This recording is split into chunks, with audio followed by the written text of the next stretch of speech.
Good afternoon. We'll go ahead and get started. This is the Water Rights Fee Stakeholder Meeting. I want to welcome everybody. Appreciate everyone coming.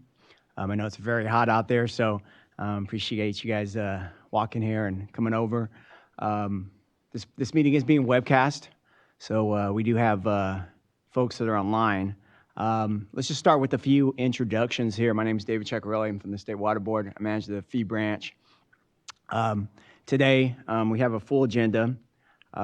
Myself and my staff here, we're going to go over the fund condition, talk to you about the numbers, talk to you a little bit about the fees.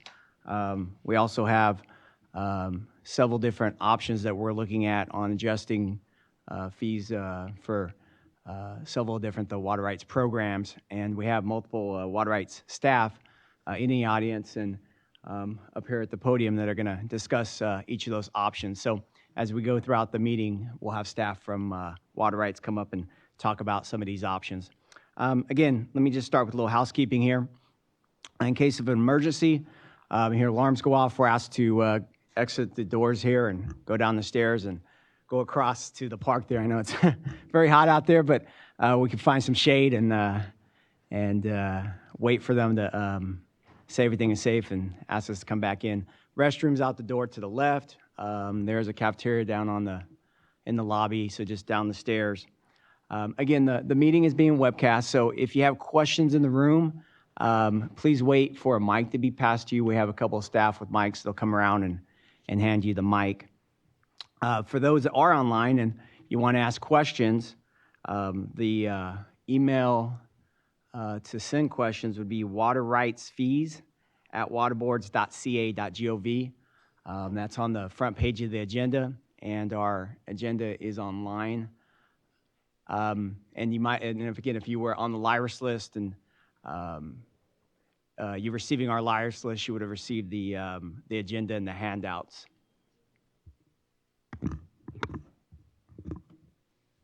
So before I get started here, last time we met March 18th, was our last stakeholder meeting. And we basically, we didn't go over a lot of options to generate the revenue that's going to cover our program cost. We did talk about that we, anticipate that we do have a shortfall of revenue and that we're going to be looking at doing some type of fee increases. So at that point, we didn't have any concepts. However, we, got together as staff and we prepared multiple options. And on May 10th, we sent out a document that kind of laid out various options to, generate the revenue that's going to cover our program cost.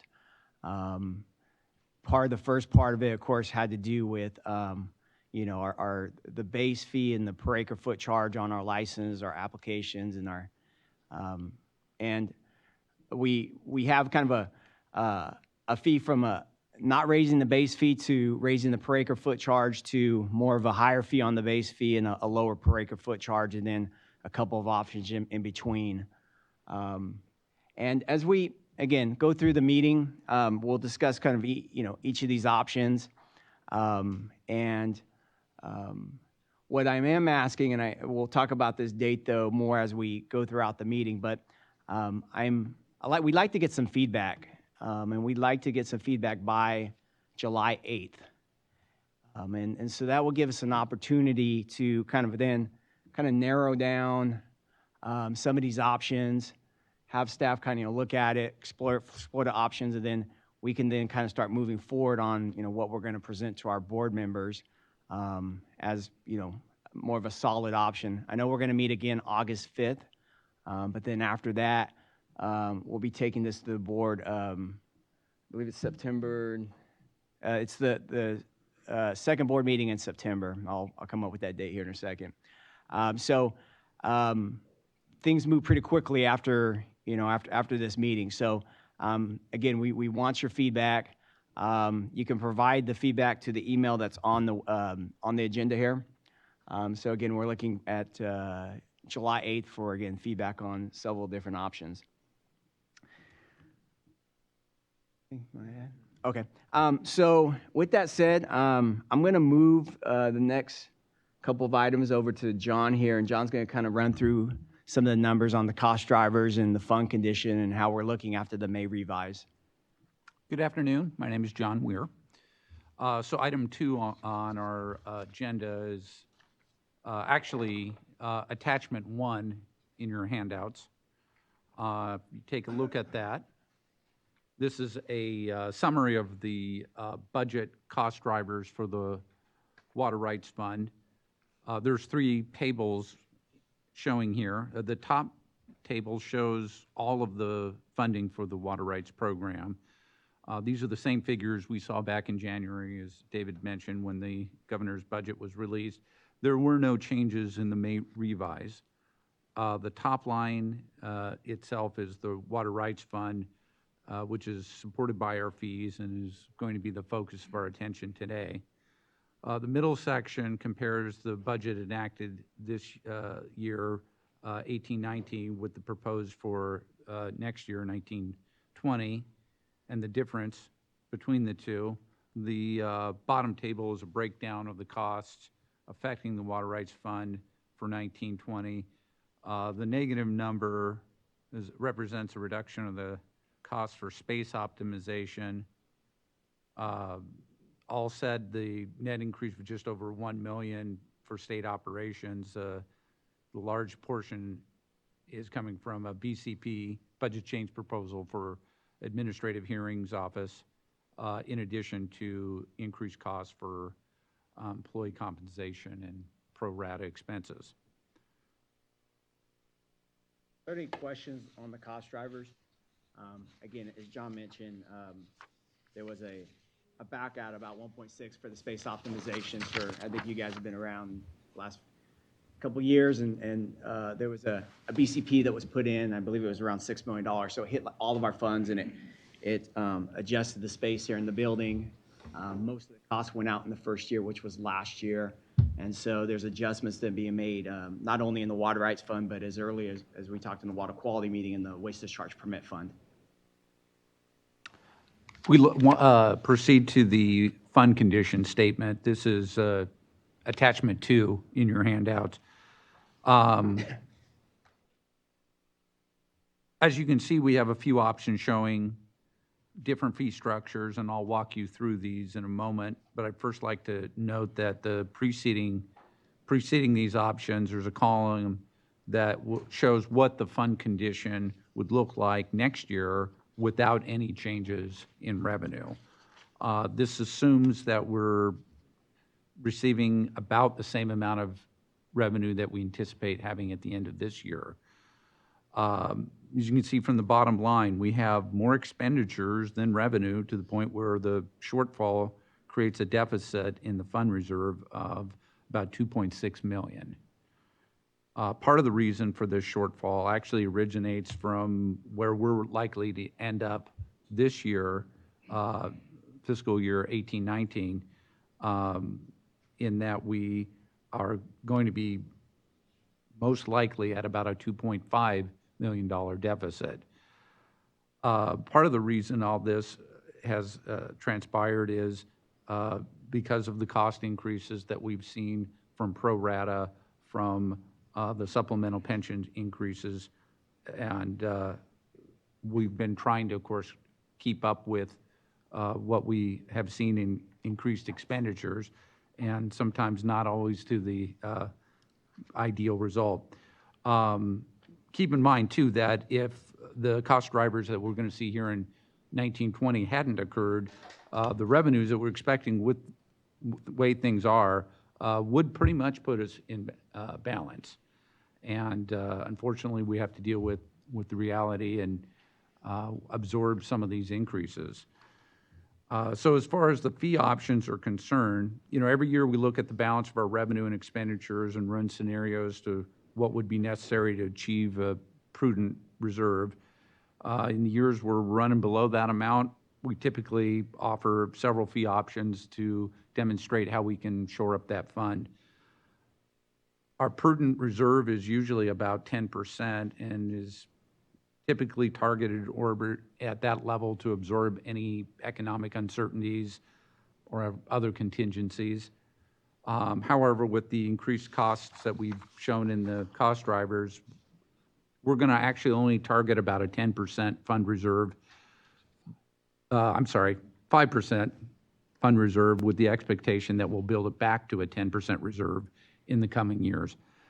To cover these expenditures and ensure a 5% reserve for next year, we anticipate the need to generate about $3.95 million in additional revenue.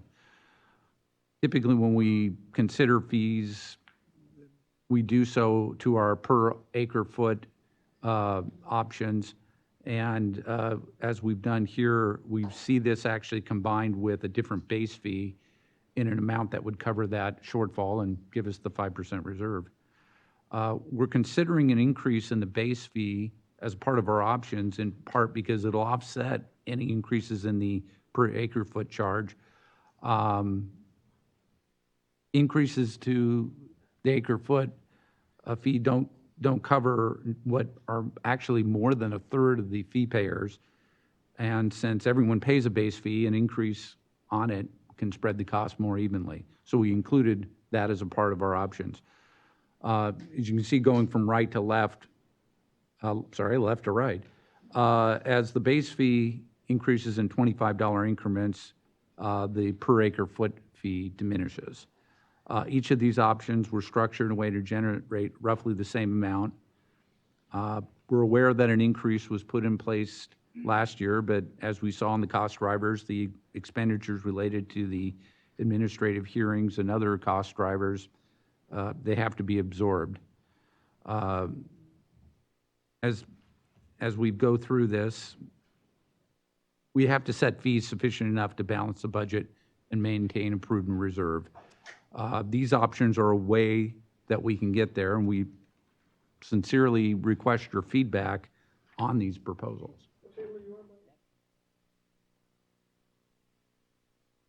Pardon? Attachment 2.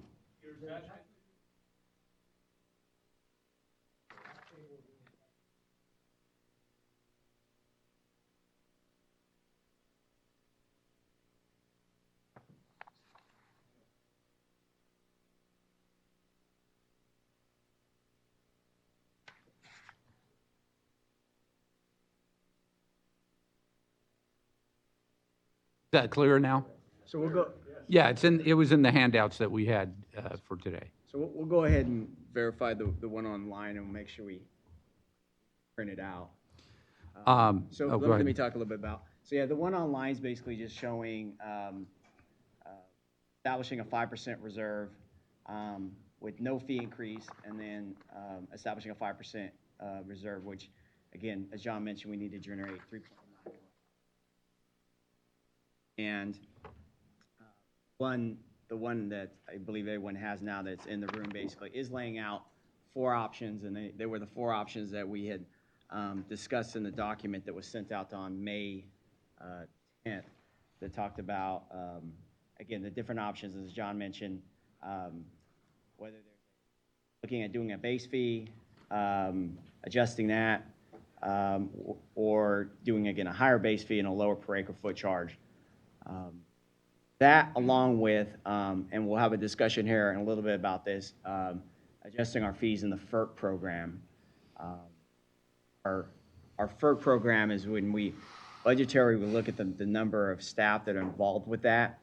Or if we need to adjust fees annually to cover that portion of our program.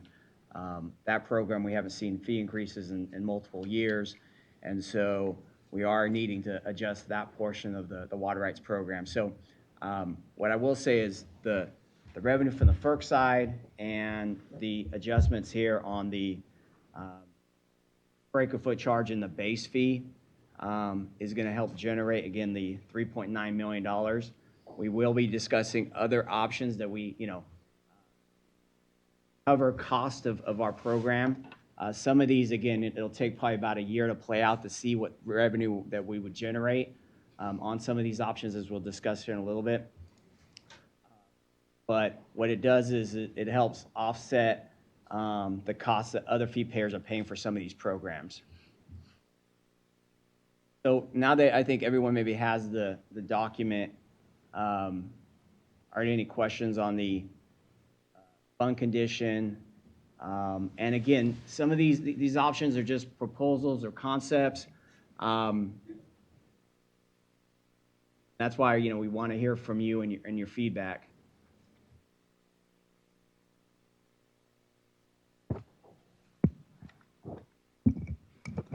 This is Greg Young with Tully and Young here with Byron Bethany Irrigation District. A couple questions actually relate back to the prior attachment too, because it also had data representing fiscal year 14-15 and 15-16 and 16-17, where your new attachment starts in the fiscal year 17-18. One of the big questions we are curious about, it seems like a foregone conclusion in your documents, but to try and understand why the water board state operations have increased essentially 36% between 15-16 and last year, or this prior fiscal year 18-19, and then another intended in order to get the desired reserve, a total of a 51% increase since fiscal year 15-16. So try and understand a little bit more of what's behind all the $4 to actually $7.7 million increase in water board operations under that expenditure line. If you could help us understand what's going into that. Yeah, not a problem. So when you're looking at the earlier years and for example, your example of comparing kind of 14-15, kind of where we're at, the numbers that you'll see in the prior years, those would be our true expenditures at that point. So again, we base our numbers off of a budgetary appropriation. So the numbers that you'll see in 19-20, that's our total budget of $27 million. So if I was to look back at 14-15 and 15-16, some of those early years, our budget was definitely higher than $16 million. It's just that was what our expenditures wound up to be. Over the years, I mean, there have been a couple of BCPs that have gone in that have augmented the program. I would also say that on normally our standard costs run about 3 to 6% for cost increases. So, and again, that's employee compensation, retirement, healthcare. Most of these are all out of the control of the water boards. The Department of Finance, the governor's office, the legislators, they're the ones that kind of go through and make the determination of our cost. So, and then I guess I usually tell stakeholders, and usually when I'm at the board and we're presenting we're presenting staff reports on adjusting our fees. I usually note that, going into the following year, we can anticipate about a 3 to 6%, increase in our staff cost, just to cover, again, those normal expenditures.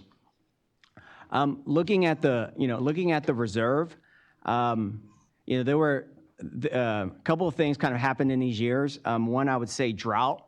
So with the drought workload that came over, we also got general fund authorization. So basically what happened, because there was an emergency, a lot of the water rights staff was moved over and worked on drought work where that was being covered by general funds. So staff wasn't charging to the water rights fund, so it kept expenditures low, but at the same time, we were collecting revenue, so it built up a reserve.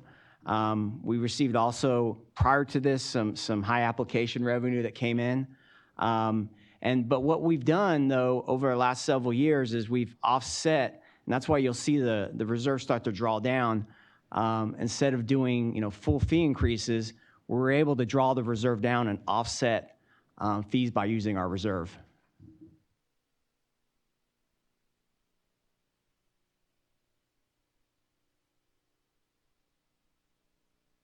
Yeah, Rick Gilmore, Byron Bethany Irrigation District.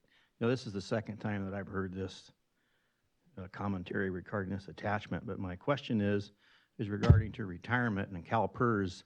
What's the unfunded liability that's recognized for this that you've calculated in here?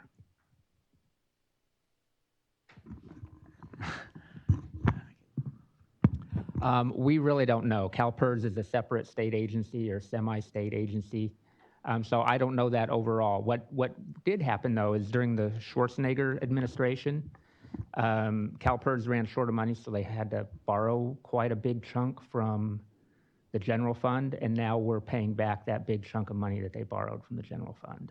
So they have not told us what our repayment schedule is for the out years. That's one of the things we're trying to find out. We have it in here for this year, and we're trying to find out so that we have some predictability for the next 4 or 5 years what that liability is going to be. Well, I would suggest, since we're both public agencies here, that you do that, because I can tell you, for our agency, we're a CalPERS member, and I can tell you what our unfunded liability is, and it's under $1 million. And so I would suggest that that the department take a look at that, because you're increasing fees, but you're dealing with an unknown, and you're utilizing reserves and hypotheticals, and we can't do that. And I don't think that a state agency will be able to do that.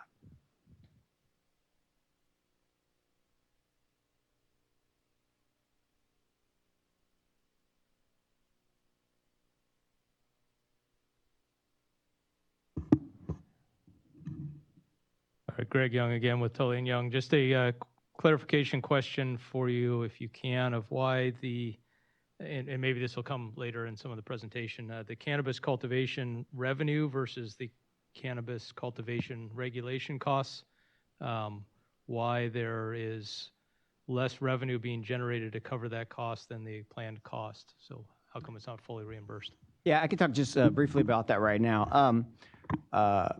Our appropriation on our cannabis program is $740,000. So just kind of talk generally on the total water rights program as a whole in the cannabis program. The water rights program, budgetary-wise, is about a $6.5 million program. Of that, $5.8 million is coming from the cannabis tax fund. Another $740,000, I believe it's supporting 5 positions. They're doing cannabis workload is coming from the water rights fund. So on here, what I'm showing at this point is our appropriation, and enrollment's down when it comes to cannabis. I talked a little bit about this at the water quality meeting, but everything from banned counties to delay in licensing, we have not, lot of kind of unknowns, and we are working on the water quality side. We are working with the governor's office on trying to fix this and fund this program. Internally, though, we are tracking the expenditures, and although they're not on here, what I will say is that our current expenditures for the program are probably going to end about $400,000, and we're probably going to generate about $500,000. So our revenue is going to cover this. And the reason I carve it out is because I want to make sure that the cannabis folks are paying for the cannabis program, and no one else in this room and all the other programs aren't paying for the cannabis program. So, however, I have to show it because it's part of that $27 million in the water rights fund, so I wanted to tie to that budgeted number. And we'll talk a little bit about, we do have a new proposed fee for the cannabis program, and we think that for 19-20 that this is going to help generate additional revenue. So we'll be able to kind of surpass that $740,000 in budgetary authority for the cannabis program. So we'll move on to the next item. And again, we're moving now into some different options for some of our water rights fees. And for those who have been participating with us for the last 2 or 3 years, we've started to look overall at the whole water rights fee schedule, and there are many of our fee schedules that hadn't been adjusted in like 15 years. And as a result, our costs have gone up, and we've looked at when you process permits or process petitions, or looking at some of our other programs within the water rights fund, and kind of talked with program staff and kind of got an idea how much time it costs to process this workload. And at times what's happening is that we have a very minimal fee and we're just not covering those costs. And so over the last couple of years, again, we've started to look into the fee schedule and started to adjust those fees to recover that cost, and ensure that other programs aren't subsidizing. So we feel after this fiscal year that the majority of all of our fees in our fee schedule are going to be updated where we're covering our costs for each of these program areas. And so I will start, again, option number 3 is the 401 certification for the FERC program, and I will go ahead and pass that along. Thank you. Good afternoon. I'm Jeff Wetzel, and I work in the FERC program within water rights. And just to give you a little background, we differ a little slightly than the traditional water rights permits and licenses. We have our base fee, and then we have a price per kilowatt for how big the hydroelectric projects are and how much they generate, as opposed to the price per acre foot of traditional water rights. And like John and Dave has said, we're raising our fees to address a deficit and then also go after the 5% reserve. So if we put up attachment 3A behind me on the screen, you can see our three different options that we're laying out here. Option one is keeping basically the existing fee structure that we have now with a $1,000 minimum fee for projects that are undergoing relicensing, and then just increasing the price per kilowatt for those, and then keeping the existing minimum fee of $100 for projects that are licensed, and then increasing the price per kilowatt. So option one is just kind of keeping the existing fee structure and raising the price per kilowatt. Option two increases the minimum fee for both projects under seeking relicensing and licensing to $5,000, and then adjusts the price per kilowatt accordingly. This option two aims to get at some of the smaller hydroelectric projects that have a small generation but take up a large amount of staff time. And then finally, option three is kind of changing the fee structure and just having one fee for all projects, regardless of whether they're seeking a new license or whether they are licensed. And it would have a minimum fee of $1,000 and then a price per kilowatt to match the fee. And I wanted just to add one thing, as mentioned, as we look at these adjustments.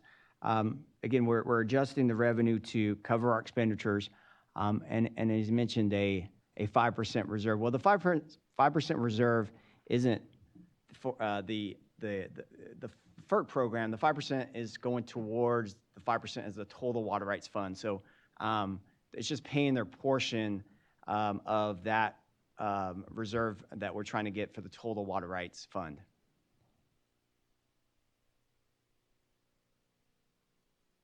So are any questions on that? Again, you know, as you in the next few weeks, you take a look at some of these options and some of these considerations, please provide us some feedback and gives us an opportunity to you know, look forward and try to move forward on one of these options. Okay, so we will go ahead and move to items number 4 and 5. Hi, my name is Sam Bolenbrien. I'll be covering items 4 and 5. I am the new section manager of the Petitions, Licenses, and Registrations section. And so that's why I'll be talking about changes to the petitions, as well as the changes to the cannabis registration program. So I'm going to talk about a number of kind of fee adjustments, but before kind of diving into the details, I wanted to say this is a back and forth process, I hope, so feel free to interrupt me if you have questions on one of the specific changes or hold your questions to the end. I'll also may play the new card at certain questions, and just I'm happy to take questions later and get back to you if I have to. Kind of a general overarching point, though, is that, as Dave said, some of these changes kind of have been a long time waiting. We haven't adjusted the structure on the petition filing fees since fees came into being in 2004. And so we're sort of overdue for a change to the structure and an update. I have a proposed change for each of the different petitions. If you have other ideas for kind of how we could change the fees or what we could do to update them, please let me know. But the idea is to kind of, in an effort to help balance the overall budget that Dave and John walked through, to balance some of the workload associated with processing these different types of petitions. So the first two changes I'm going to talk about, and most of the changes are structurally similar, but the first two changes I'm going to talk about are for the change petition process. And I can't see from that tiny screen. I'm sorry. It's up on the screen behind me. And so a change petition, just as a reminder, is when there's a post-1914 appropriative water right, there's specific conditions within that water right that define how that water right can be used. These constraints include the location of the point of diversion, what the water is being used for, the location where the water is being used. If a right holder wants to adjust any of these things, maybe to increase operational flexibility, they need to submit a change petition. And so the changes we're proposing for this process are kind of twofold, one for an annual fee and one for the initial filing fee. For the annual fee, it's the current kind of minimum fee is $1,000, and it's just a $1,000 annual fee, and it only applies in specific circumstances. And it's essentially when the petitioner is diverting the water before we've approved it. This table is in the handout if the text up there is too small to read. And so what we're proposing is a new annual fee that has the $1,000 plus a volumetric fee. And it would again also only apply in specific circumstances, like when the petitioner has already made the changes to their project before we've approved the changes, or the petitioner kind of is not following diligently on the information they need to generate for the petition process. I think the footnote at the bottom of this table is important to note, and that's that the annual fee may be temporarily reduced to $500, and this is to reflect that it's a reduction in our workload if we don't have to kind of keep following up with applicants, and they have all of the information ready and they're diligently pursuing their petition process. So that really helps us in terms of workload, so I think it makes sense to have an incentive there. The other change is to the filing fees. And so the current fee is a $1,000 base fee plus a 30 cents per acre foot, with a maximum of $6,518. And we're proposing to change that to a $1,000 base fee still, but a 40 cents per acre foot charge where they're diverting greater than 10 acre feet, and then capping that at 20,000. And so are there any questions on kind of those proposed changes?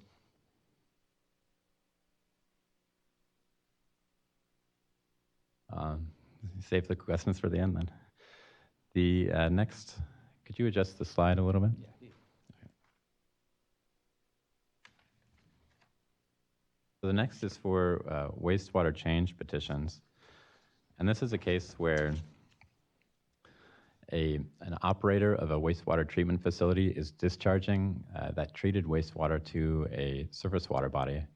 If they are proposing to change the purpose of use, the location of that discharge, or where they're planning to use that discharge, then they're required to submit a wastewater change petition. An important asterisk on that is the change needs to result in a reduction in stream flows. And so that's really what the State Water Board is evaluating that petition process is what are the changes in stream flow and how is that going to affect other senior water right holders and the environment. And so this has kind of been an old process. Again, similar to the other petitions, the fee hasn't been updated in 15 years. And so what we're proposing to do is have an increased base fee of $5,000 and then a $3 per acre foot charge based on that up to a maximum of $75,000.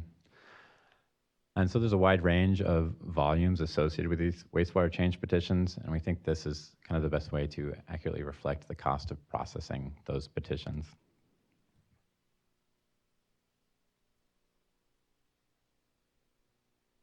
Time extension fee. I may have double-clicked the... Jared, can you go back to time extension fees? Time extension fee. Keeping in mind there's different types of changes. I just described earlier the change petition. There's another type of petition called a time extension. And so in water rights, when someone is issued a permit, they're given a set amount of time for developing and constructing their project and putting the water that they're allowed to divert to beneficial use. And water rights in California, appropriate water rights are defined by how much water they're putting to use. And so that development period is really important, but in certain cases, certain projects haven't kind of used all of the water they said they were going to.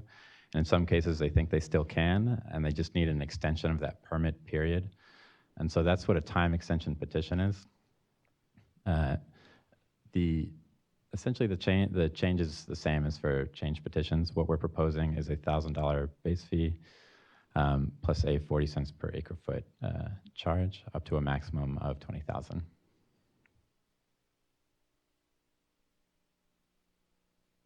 Also worth noting, thanks Amanda, is that if this time extension is being paired with a change petition, so in addition to a time extension, the project also wants to kind of change some of its operations. Since it sort of can be part of the same processing package, where the fee will be reduced by half.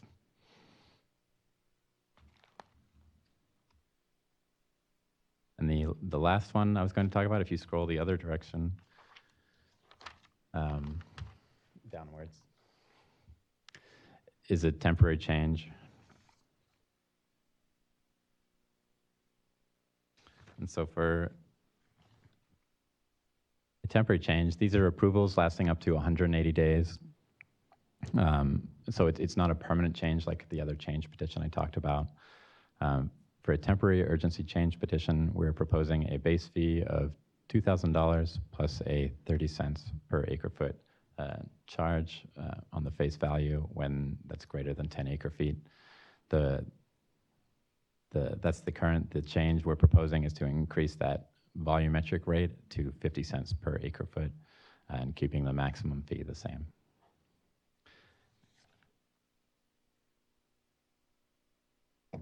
A clarification question. This is Greg Young again, Tully and Young. I thought you had said this applies to the urgency changes of 180 days, but also applies to the temporary changes, right? Like a transfer petition that might last for a full year. I believe so.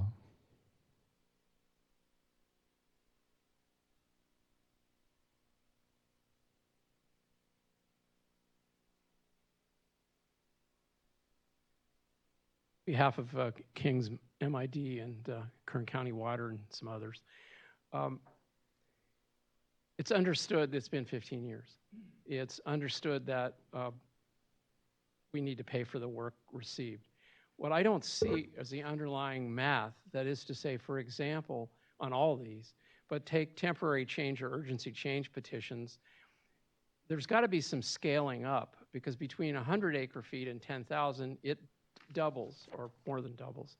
Fair enough, but it would be good to see your calculations, like how many more geologists, how many more environmental scientists, what are the hours that go into this, some sort of worksheet for the costs we're paying you to do. In other words, okay, here's the money, what do we get for it? On all these, it's sort of a mystery.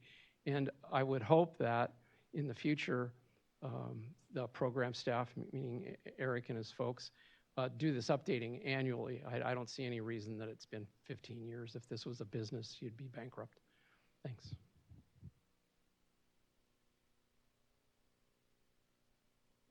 Yeah, we can certainly provide that background data. So just as a way of context, all the changes that Sam's going through, they generate about 4 or 5, maybe 6% of our income in the water rights. The per acre fee and the base fee are the 95%. So this is really more of a housekeeping deal for us. Like you said, they haven't been updated in 15 years. It's time to take a look at them. And I agree, we will be updating them annually. I think we want to stay on top of it and adapt over time.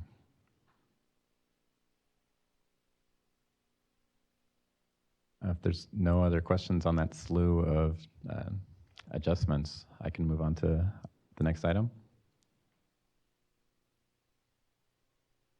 And so the next item is a slightly different topic. It's the registration program for small irrigation use registrations for cannabis.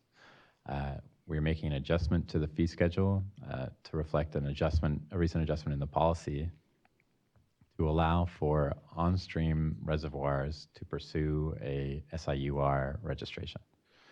And so if we can go to, not this attachment, the preceding attachment 6, I believe. Up a little more. 5. Much simpler table.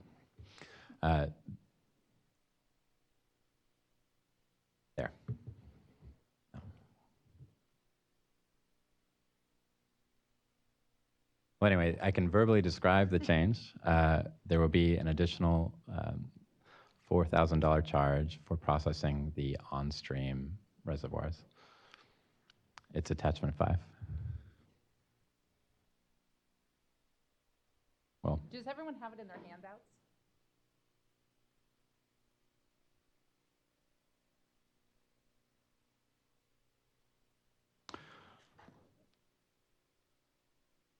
well, it's a pretty simple table.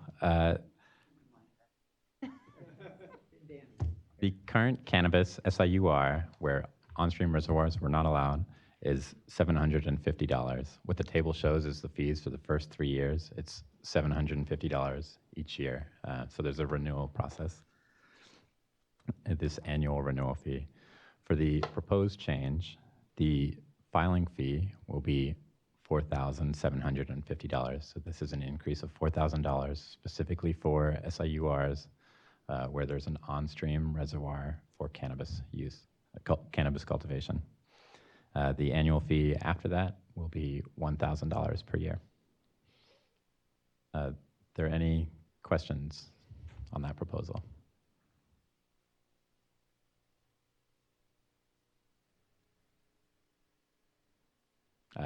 If you don't have any on the top of your mind, feel free to contact me afterwards with any questions or ideas that you have. Thank you. And the cannabis one is a new fee, and our understanding is that the growers would like this fee, and it will generate additional income and offset the work that we're doing for these permitting activities.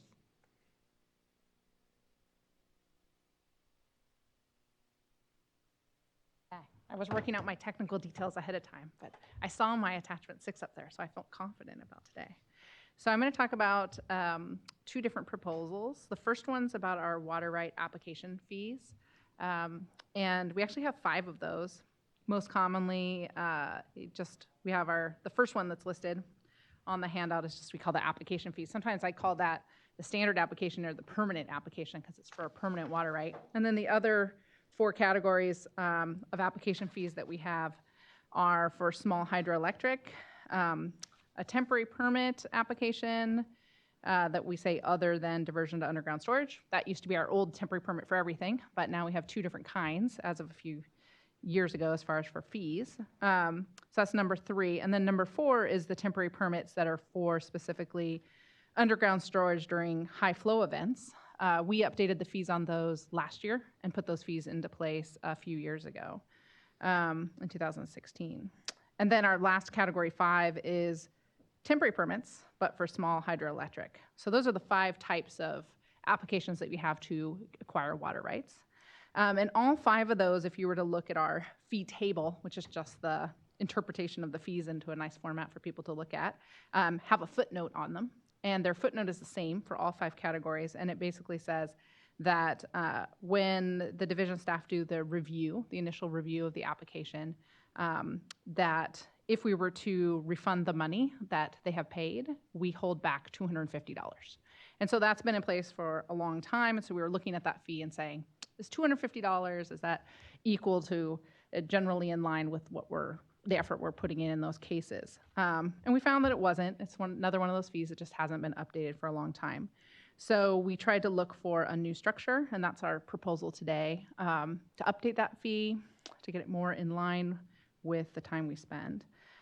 So it's kind of confusing, but I listed a whole bunch of options. So I tried to think, what's the minimum fee? So the smallest project that comes in for us under these different categories, what's the minimum non-refundable portion? So right now it's $250, and you can just see in this second column, we just list 1 through 5. Those are the different categories. And you'll see that the minimum fee is $600 in most cases, and at highest $700. And then if you look at the next column over, it's the fee structure. So again, we're not proposing to change any of the application fees themselves, just the footnote about the non-refundable part. And then the structure is basically a base fee of $500. So that's double what we have now, the $250. And then it has a 10% of what they paid in their application filing fee. And so that's to reflect the fact that as you get larger projects, they're more complex, they take more time to do the review. So the flat fee of $250 wasn't really a fair system. This is a fair system to have that graduated. The bigger projects we're holding back more of the money because a review is taking longer and is more intensive. And then the other thing we do with the fee structure is we more clearly define what that initial review period is. That's all defined in the code, but we spell it out here in the footnote. So the initial review period is the period of time until the application is either the form is accepted or the form's rejected. Or there's this middle ground that's in the code, which is they've made a bona fide attempt. They've tried to fill out the form to the best of their abilities, but there's some parts that are missing or incorrect. So we call that deficient. So that's another action. And then the other thing that sometimes happens is the applicant withdraws it, but within that initial 30-day period.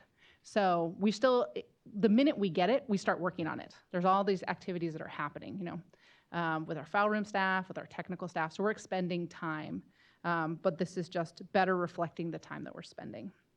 And then the next column over is just an example fee. I calculated it for category 1, the application. That's our most common category. But it just shows how that fee changes as the party's asking for, they have a larger application size. Just like the application fee itself, remember this is just the non-refundable portion, the application fee itself becomes a flat fee over about 35,000 acre feet. So whether you're asking for 1 million acre feet or 36,000, you're paying the same fee, and you're also getting the same non-refundable portion. And then the final column over is the maximum fee calculated based on each of the different types. So those are based on the fee structure, right? The originating fee structure. So that is the proposal for the water right application non-refundable fee. Does anyone have questions on that before I move to the next one?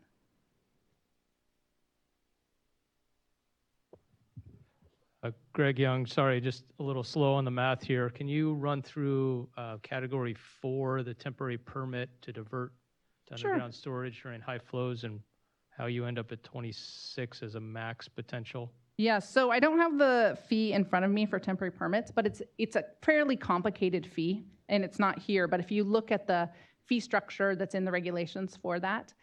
Okay, so it's just not here, that's why. Okay. Yeah, because we're not changing the fee structure for the temporary permit. We changed that last year. But if you look at that fee, basically what it does is it sets a fee that's a certain amount, but it has a lower ceiling or a lower boundary and an upper boundary that are bounced by the regular temporary permit fee, so that a party is never paying, like it's never cheaper for them to go for the other type of temporary permit. It's like it evens it out, and it does the same thing on the upper end. That's what's the boundary on the upper end. If you want to talk about it more, we can get out a whole bunch of tables, because I figured I've run through multiple situations. Well, he's handing me the fee, but it's still, we'd have to go through it. But if you'd like to talk through, but that's what it is. It's just what's constraining the fee. Yeah. Any other questions on those non-refundable portion? Okay, so we're going to move on to the more complicated of my two proposals. So that has to do with groundwater recharge-based projects.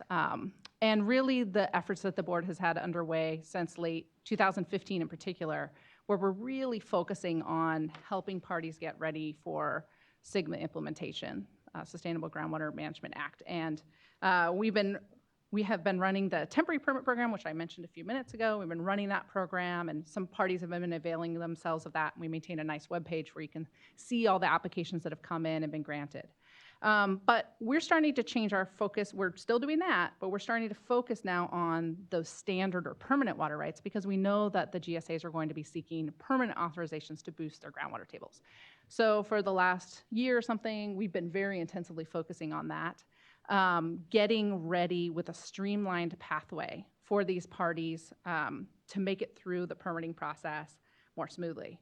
And part of that proposal that we're working on is to have a reduced fee for these projects. And it's a bit interesting because the fee stakeholder process is a little bit ahead of us releasing that proposal, but we wanted to be out here and be very transparent that we're pursuing that reduction, even though our streamlining approach, we don't have it ready to release yet. We expect to have it, we will have it before the September board meeting, and hopefully within the next month or two. Greatly ahead of that. We're hard at work. But those are what those fees are for. So I'll talk about them in more detail. So there's two parts to the fee. One part of the fee is when the party files their standard application to get their permit. That's one fee. That's a filing fee. Another fee that we're looking at changing is once they get the permit, they have an annual fee that they're paying as a permittee and then eventually as a licensee. We'd like to adjust both of those fees. So we're kind of coupling not just the initial processing period, but also their long-term project. So going through the first fee is the filing fee for the application. And it's fairly simple what we're proposing here. We're proposing a 25% reduction in the filing fee. So the exact same structure as what we have right now for standard applications. That structure, again, is a bit complicated, but it's a minimum of $1,000 fee, and then it basically has a per acre foot charge, and then it goes to a max cap. So the max cap on our current fee structure is $534,155, and so now the max cap for this program would be 25% of that. And then in between, you hit the max cap again at about 36,000 acre feet, just under. So that's kind of how that program works. It's a fairly simple proposal of a 25% reduction. And the reason why we're looking at a 25% reduction really is because it's for parties who are GSAs or local agencies as defined by SGMA, and they're going to be electing into a streamlined program that will make it, our intention is to make it easier and faster for us to process. Because they're coming in with certain things done, they are agreeing to certain conditioning with water availability in regards to protection of senior diverters, in regards to protection of the environment. So they're coming in with that conditioning agreed to. So it's going to speed up the process. So we're looking at it having, as you know, the staff will have to spend less time on it because they're agreeing to certain conditions. And those conditions, like I said, will be released in the next few months, and it'll be an elective program. So parties, they're not forced into the program. They can decide if that program works for them or not. If it doesn't work for them, they can always pursue the normal standard permitting process. But we think they'll see some advantages, significant time savings in getting through the permitting process. And then here, there's an incentive with the cost, but translating into reduced staff. Yeah. Go ahead, Danny. Amanda, Danny Merkley, California Farm Bureau. Two questions. One maybe is being too nitpicky, but when it talks about groundwater storage, I always get hung up on that when bills are being introduced in the legislature. They talk about groundwater storage versus groundwater recharge. And from a water rights standpoint, my understanding is they're very different. If it's groundwater storage, like a water bank, you've got to specify what that water is going to be used for when you take it out versus groundwater recharge. And so really, and I'm not trying to be nitpicky, I'm just trying to get clarification, and maybe I'm being... Sure, no, so we have a brand new fact sheet on that on our webpage. If you go to the Water Rights webpage, you can either go to all of our fact sheets and they'll be listed there for the board, or you can go to that Water Rights permitting page for this groundwater recharge projects, and it's listed right there. What that fact sheet goes into is, so some parties are using the water to extract out of the aquifer. They're placing it into storage and extracting out this stored water, surface water. Other parties may be pursuing leaving it in the aquifer, and we've permitted that before. So an example would be water quality for seawater intrusion, but there are many other examples that we work through in the fact sheet and kind of talk about what could be possible with SGMA. So it is true that storage for storage sakes alone, we don't approve that, but the things that parties are looking for as the impacts of SGMA, there are ways for them to pursue that through the water rights permitting process. And I really, looking at the fact sheet is a great place to start. And then if you have further questions after that, we're happy to talk through it. Okay. The second question I had, I think I just forgot. Senior moment. Yeah, Bob said premature Alzheimer's, but I don't think it's premature. I'll think of it later. Okay, and there's still time when I go through the other part of the fee. Mr. Ekdahl and I had this conversation, but I need to iterate because this is a public meeting. On behalf of Kings and some other large irrigation districts, this in no way streamlines underground storage and the administration to them now policy for water supply reliability. It's very limited. I understand the environmental implications, but when you understand that, the irrigation districts have to build an entire new irrigation district system in order to do underground storage. The intakes for the high CFS flows, it goes on and on, but it begins with that. There's nothing here that's going to incent compliance with development of underground storage. This is very limited, and granted, it's a first step, but just please understand, we need to sit down and talk, have some realistic conversations. Thanks. Okay, came back. Are these temporary, or is it, so you apply for it and you have it and it's? This is permanent water rights. Okay. So we had fees that we did for the temporaries, which the current Right. temporary option we have is 180 days. It's renewable. We reduced those fees initially in 2016 and then refined them last year. This is for standard permitting, and we are just not seeing a wave of GSAs come to us yet. So we're like ahead of that game. We did a survey with Aqua and others trying to get a sense of that. I think they're coming, but some of them are trying it out on temporary permits and some of just are not totally there yet. So we're getting ready for the wave, is basically. A follow-up question is Greg Young. I want to make sure I'm understanding one thing, that the application fees you show here in attachment 7 would be for a new water right intended to be stored in the ground versus an existing right that you may choose to divert to storage in the ground. Right, this is a new we're getting a new water right application form submitted to us. Okay, So if this fee went to effect after that date, say it's in January or something, parties after that date would be able to, that elected into the program, would be able to have the 25% reduction. That would be the idea behind it. Okay, because otherwise, so if you were proposing to pursue a new application for a water right that might sometimes be directly diverted to lands and sometimes be diverted to storage in ground, you may or may not choose this program depending on the other restrictions you have. Coupled project, sure. Oh yeah, and if you do a petition.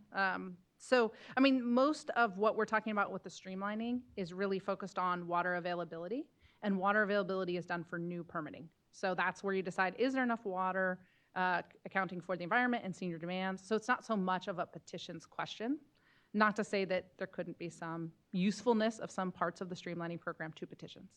So the second part of the fee is, and this is really setting up a fee for in the future, because it's for the parties who receive the 25% reduction in the application fee. Eventually they become permits, and then eventually they're licenses, and they will eventually pay annual fees. So we're really looking ahead into the future for them and trying to say, what could we do for them with the annual fees that they're paying every year moving forward, indefinitely in time, because it's a permanent water right.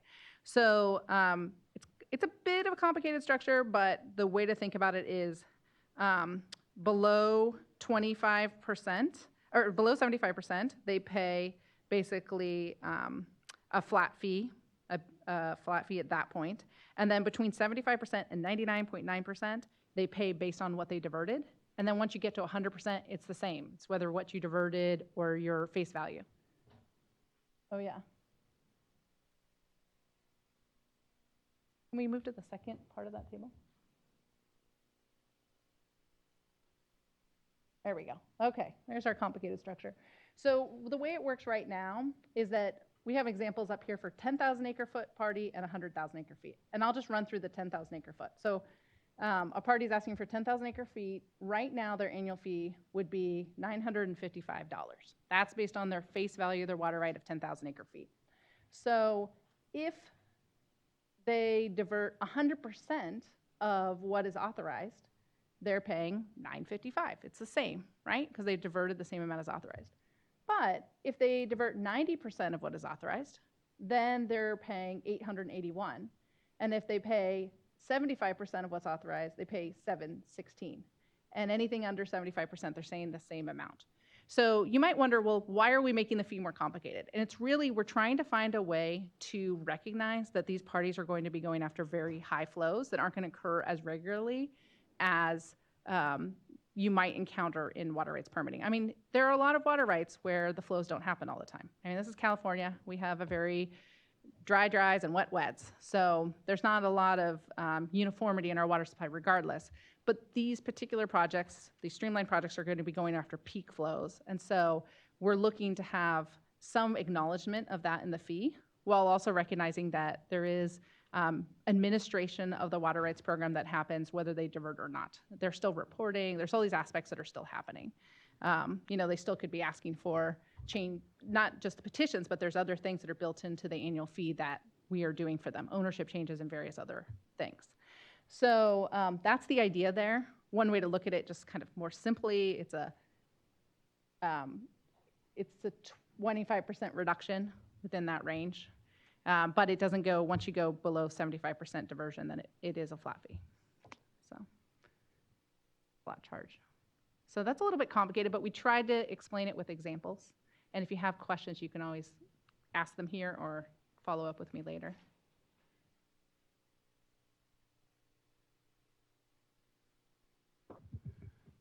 Sorry, I caught something from Danny, but this is a go back. Could you please this afternoon send out the updated handout this afternoon so we can send it to our clients? It's the one with the new attachment 2. Oh, thank you. Sorry.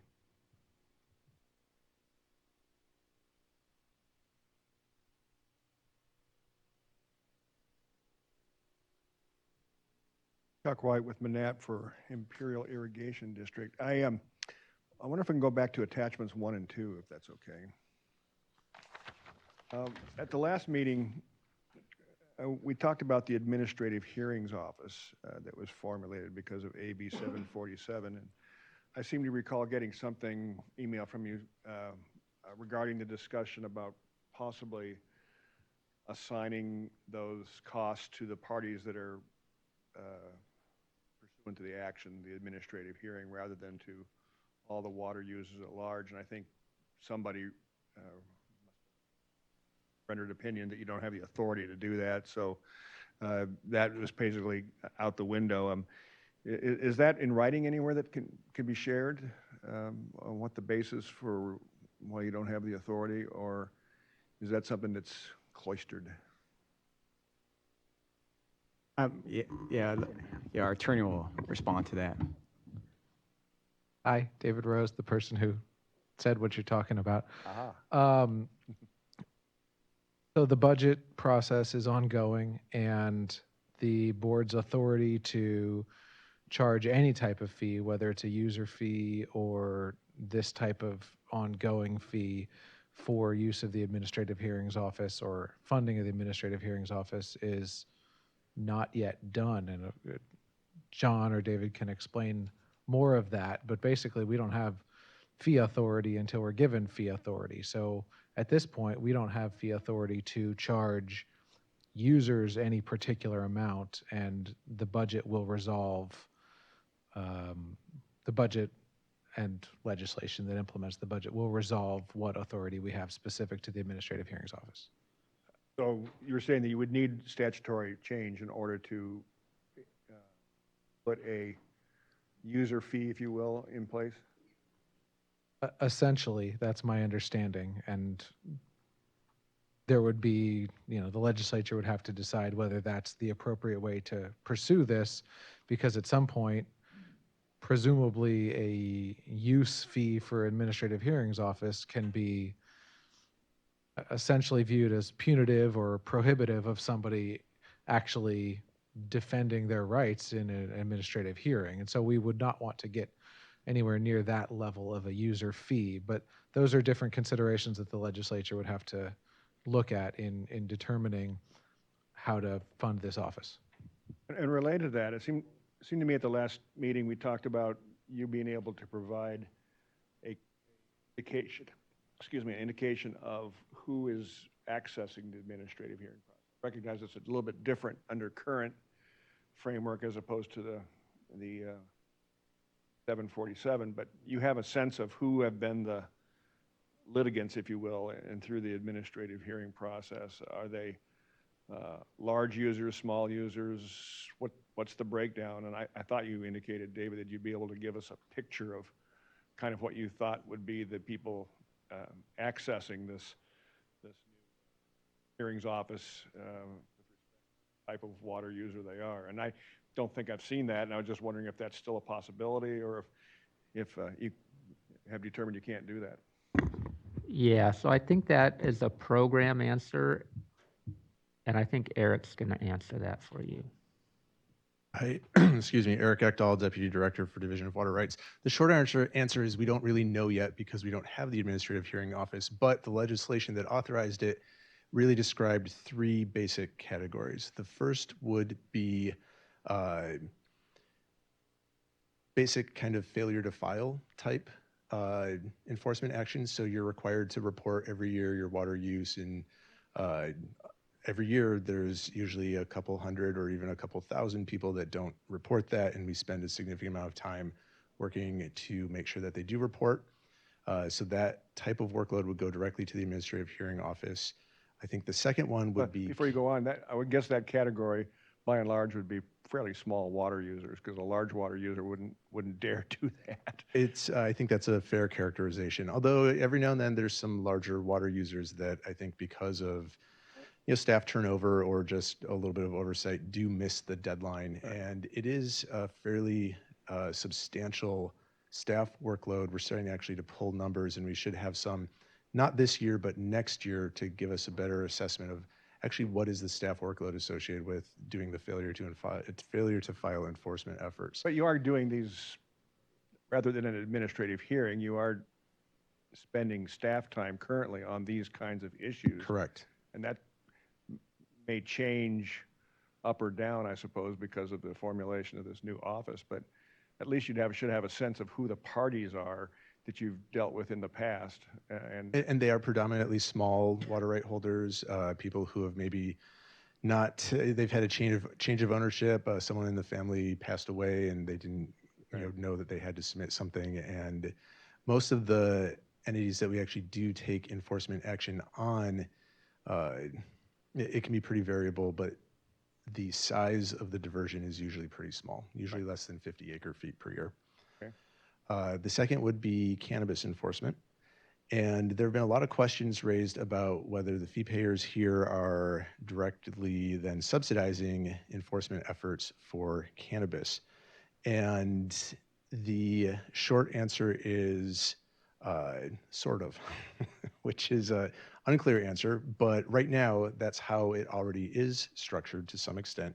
Our enforcement actions are largely at this point funded by the Cannabis Tax Fund, and that will go for a couple more years. But when we do take enforcement action, some of that does occupy division staff time, and some of that staff time does come from the fees that go into kind of the general administration at large. That, I think, will not change going forward with the development of the Administrative Hearing Office. And if anything, we're projecting that the incidental kind of costs that might be coming from fees would go down under the Administrative Hearing Office for two reasons. One, we don't take enforcement action against cannabis diverters unless, one, we are fairly certain that there is a significant enforcement case to go forward. And when we do move that enforcement case going forward, there are usually significant penalties that are recovered from that go directly into the Water Rights Fund and then essentially recover costs. That's true whether or not we actually go through a formal hearing process or whether we go through what's more likely as a settlement case. In this case of the settlement, we're doing that through our own enforcement staff, which are funded by the Cannabis Tax Fund, and so the fee payers are not paying for that right now. So if I implied that you're paying for cannabis enforcement, that was not my intent. There may be an incidental hour or two here or there, but most of the work we do is through the Cannabis Tax Fund. The last element is basic water right enforcement actions, and that can kind of run the gamut from whatever Illegal diversions we might notice during an inspection. It could include SB 88 reporting failures, intentional misstatements on failure to file or measurement devices, the violation of a permit term. That would all go directly to the Administrative Hearings Office. That's a very long-winded answer, but what we typically see for those different types of enforcement is, one, the cannabis generally settle out. We haven't ever had a cannabis hearing. The failure to files, I think we had 540 ACLs issued this year, 62 requested hearing, every single one of them settled before actually hearing. And our other basic types of water rights are a lot of illegal diversions or violation of permit terms. They can run the gamut from moderately sized diversions, potentially some unauthorized on-stream ponds. Again, those tend to be smaller, and that's a general overview. Yeah, that's very helpful. I guess that kind of leads to my second question, having to do with the various options you guys are looking at between the base fee and the per acre foot fee. And it seems to me your discussion largely supports the idea that the base water users or smaller water users are the ones that are typically tapping into or requiring this kind of administrative. So I think, in my view, and I'd be interested in hearing your reaction to it, that this gives further credence to the idea that the bulk of the increase or the bulk of the new fund that you're going to do should be on the burden of base fees rather than on per acre foot fees. So in my view, that would have a tendency to support the option, I guess it's 4, I think, if I understand it correctly. You're right. Option 4 would increase the base fee by $75. Now, keep in mind that I believe raising the base fee by $25 only generates around $300,000 or so. I mean, the base fee doesn't generate a lot of revenue in the program. Right. We've talked about that before. And that, well, related to that, you've got your base fee plus your per acre foot fee that then goes down to your regulatory fees revenue that's a little further down. And, you know, for example, under option 1, it's 24,426, and then 24,532, and so on and so forth. I guess I don't understand how much of each of that, well, I guess it's actually a million, 24,426 comes from the base fee as opposed comes from the per acre foot fee, and you must have that. Yeah, we have that. We have that. We can show the calculation. breakdown. Yeah, and I didn't. Is it possible to break it down even further in terms of the size of the water users? Like base fees are only paid. They don't pay anything else if you use less than 10 acre feet, but then 10 to 100, 100 to 1,000, 1,000 to, and so on and so forth. Could you get a sense of where the total fees come from each of those categories of user, or is that just a matter? We could get that. We definitely. But I'm not even sure it'd be helpful, but I'm just curious. Yeah, we can get that. I mean, I think I've mentioned this before, and I know we've shown it in the other stakeholder meetings, and we usually show it as one of the documents goes to the board. There's about 20 large fee payers that basically pay the bulk of the revenue. Exactly, yeah. And so, you know, those 20 probably pay almost 75% of that $24 million. Right. But we can, you know, we can easily put together a chart that shows, again, as you mentioned, under 10 acre feet, they're just paying the base fee and how much revenue they collect, and then do some type of matrix from 0 to 100 and go up from there. I'm just looking at it from IED's perspective. It just seems to me that it makes more sense to lean towards an increase in the base fee as opposed to an increase in the per acre feet fee, because IED and many others, I'm sure, in this room are the bulk of the fee payers, and the bulk of those fees, you know, come from the per acre foot fee. And, you know, it seems like it'd be a little fair if because the large users pay the base fee, and the small users, everybody pays the base fee, and it's the kind of a new costs that are coming in as a result of the administrative hearings seem to be focused largely on smaller users. So to me, that provides further argument that it makes sense to expand the base fee as opposed to the per acre-foot fee.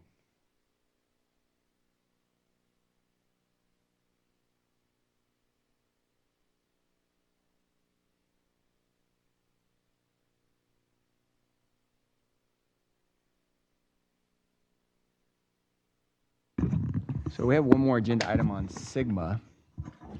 That's item number 8.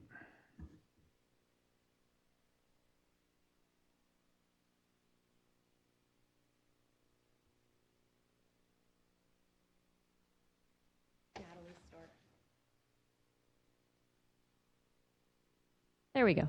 Hi, my name is Natalie Stork. I work in the groundwater management program, which is responsible for the board's implementation of the Sustainable Groundwater Management Act, otherwise known as SIGMA. We are proposing a small technical update to our fees that we have in the SIGMA program. It affects fees that are associated with groundwater extraction reports. These extraction reports are submitted by groundwater pumpers in unmanaged areas of the state. And these fees, what we're proposing is a technical update that allows waiver of the fees in limited circumstances. The goal is to support local success with this fee update, and the important thing is that there's no impact on the Water Rights Fund. So very short technical update, and that's it. I'm happy to take any questions.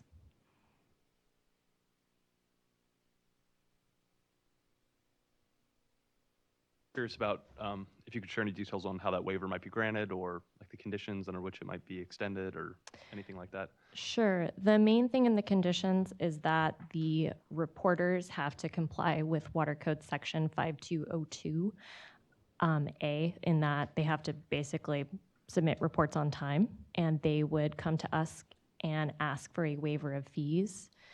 And then we would consider whether or not the waiver would support the goals of the program, which is sustainable groundwater management in California. So this is for individual pumpers in the white areas? Yes, we refer to them as unmanaged areas. So in basins that are required to participate in, to do SIGMA.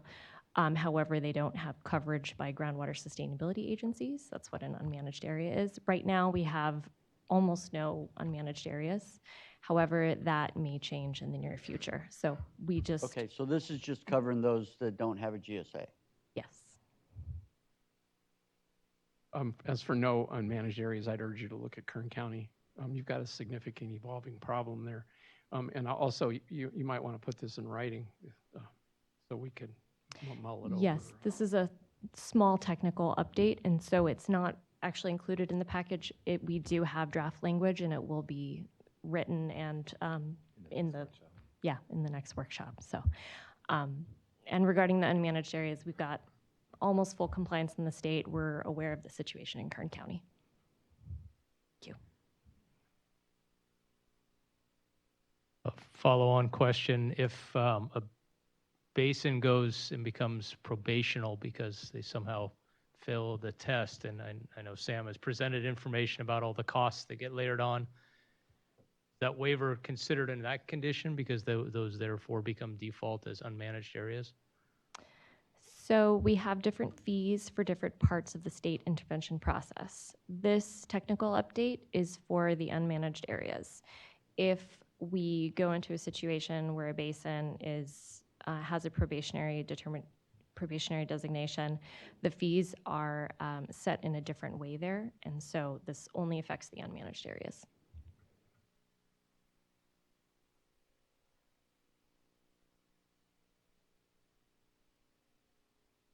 Thank you. So I know that's a lot to take in. A lot of these fee proposals, especially the ones that Sam discussed, conceptually we've been talking about them since last August, but this is really the first time that you've seen numbers put to the various options. So we really are looking for feedback from you. It's not exactly a democratic process because we do have the board overlay, but the more feedback we get, the better. It allows us to go to our board and say, here's what people did like and didn't like, the pros and the cons, and it allows them to make an informed decision. So We really would encourage you to provide feedback on these. And I don't know, I apologize for the handout. I don't know what happened, but we'll put together a fourth and hopefully correct version and send it out via Lyris and then post it on our website.